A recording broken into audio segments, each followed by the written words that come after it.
Hello, welcome to Elizabeth Reads. I have Jemima Small versus the Universe, which is a wonderful preteen book by Tamsin Winter. We are on chapter 19, Great Great Auntie Lillian. Obviously, I went home that day and lied to Dad about what happened in Gina's class.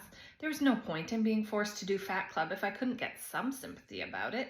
She made you do laps of the hockey pitch? Dad asked wide-eyed. How many? 30, I said. I knew it sounded like a lot. The perimeter of the school hockey pitch must be about 300 meters, which meant I'd just told my dad that Gina made us run over 5.5 miles. I looked at Dad's face. I was pretty sure he had no idea. Anyway, he'd never feel sorry for me unless the class was extremely bad. 30! He shook his head in horror. It was going so well. I thought maybe if I carried on, he'd stop me doing Gina's class altogether. Then I could watch Miki's rehearsal on Friday lunchtimes like a normal person. And she made us lift weights, I said, and do press-ups. All in one lunchtime? Dad tutted. I'm amazed you're still standing. The tiniest hint of a smile flickered in the corner of his mouth. I needed to make it sound a lot worse. My legs are kind of aching. I rubbed my calf muscles. It was like a boot camp. She didn't let us have a break or any water. Dad's mouth dropped open. No. I told you the class was illegal, Dad. You should have listened to me. Yeah, maybe I should have. The class definitely breached your human rights, I'd say. I know, I smiled. My dad actually agreed with me about human rights for once. Or maybe he was just being extra nice because he'd shouted at me this morning. It's a miracle I'm not in hospital with dehydration. I took off my rucksack and collapsed onto the sofa, trying to look as dehydrated as possible. I did warn you about Gina, Dad, but it's okay. You can just send Mrs. Savage an email saying you don't want me to do the class anymore and we can both just forget about it. Dad smiled. It sounds torturous, I said, putting my feet up, just like I knew it would be. Torturous, exactly, Dad said, leaning forward. In fact, even a prisoner wouldn't be subjected to that sort of treatment. And what with you being grounded because of the class and forced to clear out the garage and your belongings confiscated, that must make it even worse. Dad leaned back and folded his arms. My heart sank. I should have known his sympathy wasn't genuine. He raised his eyebrows like he was expecting an explanation. But I didn't say anything. It's called the right to remain silent. That's right, Jemima. You see, Gina phoned me after the class. What? I sighed extra loudly. School will literally be FaceTiming you soon. And what was it Gina said to me? Oh, yes. She was concerned about you being in so much trouble over the class. I screwed up my face. I seriously don't know where she got that from. Dad took a deep breath. She got it from you telling her, Jemima. She said you made me out to be some sort of tyrant. Well, she's lying.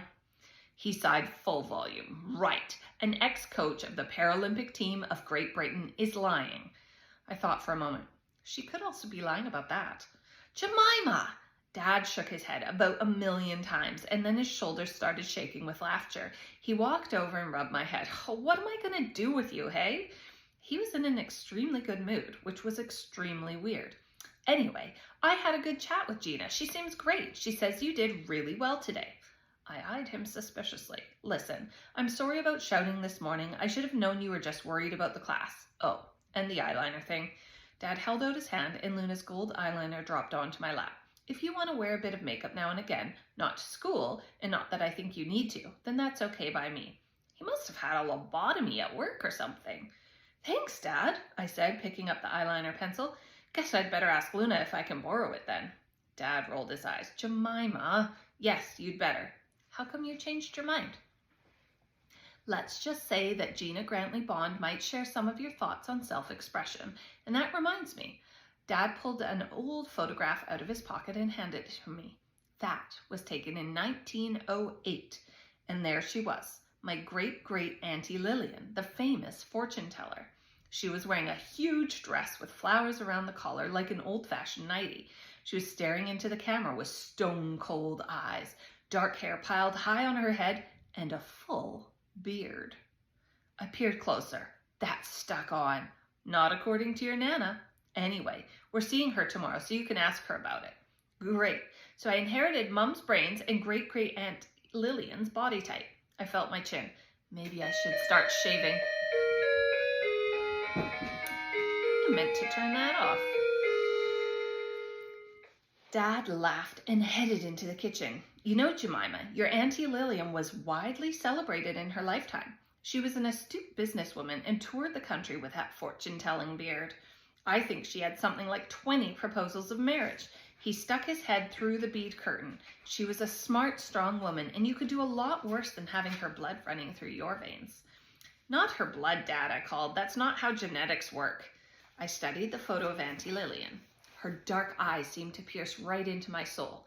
But, I said to myself, maybe I got some of her DNA. The next day, we went to visit Nana Small.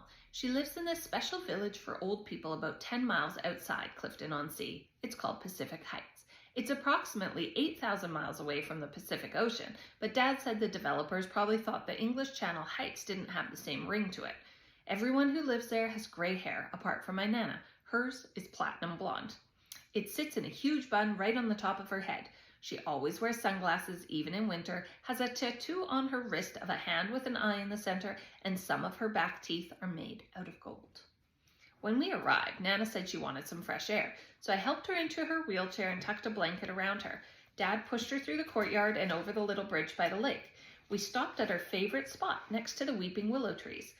Nana said the leaves were turning brown, which signified a time for reflection and calm. I said it signified their chlorophyll breaking down, but Dad gave me the look, so I stopped talking. Jasper circled the lake with his tiny putt-putt boat he made from an old Coke can. He called me Auntie Lillian approximately 50 times that morning and said he could see stubble growing on my chin.